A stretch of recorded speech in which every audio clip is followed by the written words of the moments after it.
اس قسم کا بے وقوف کائنات میں کسی کو بھی نہیں دیکھا ہے۔ سب کو تم پہ لعنت، تمہارے ابا پہ بھی لعنت، اس حکومت پہ بھی ہم لعنت بھیجیں گے۔ لیکن میں ایسا شوم آدمی ہوں کہ کسی جگہ خاموش رہتا بھی نہیں۔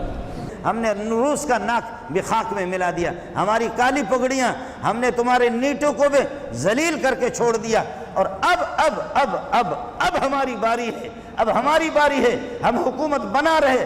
کروڑوں فضل الرحمان جمع ہو جائے ابو بکر کے جوتے کے خاک کے برابر نہیں، لیکن کروڑوں عمران خان جمع ہو جائے فضل الرحمان کے جوتے پہ۔ آپ کو سمجھ میں نہیں آئے؟ فضل الرحمان کو ابو بکر کے ساتھ نہ تولو، عمر کے ساتھ نہ تولو، ان کے ساتھ خاتم میں ان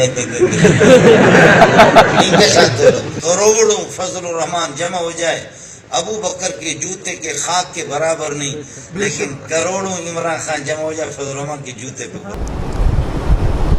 آپ جب طائف تشریف لے گئے تبلیغ کے لیے، خلق خدا کو کلمے کی دعوت دینے کے لیے، توحید کی طرف بلانے کے لیے، تو آپ پر وہ پتھراؤ ہوا کہ جسم مبارک زخمی ہو گیا، پاؤں زخمی ہو گئے، نالین مبارکین کے اندر خون ہی خون آ گیا۔ اس موقع پر ایک بڈھا آ گیا، سردار تھا مطعم ابن عدی، جو 100 سال سے زائد اس کی عمر تھی۔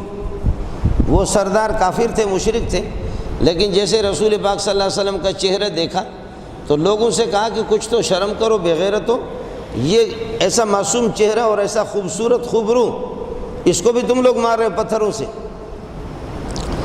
تو اس کافر نے رسول پاک صلی اللہ علیہ وسلم کی سفارش کر کے حضرت کو انہوں نے ان کافروں سے چھڑایا۔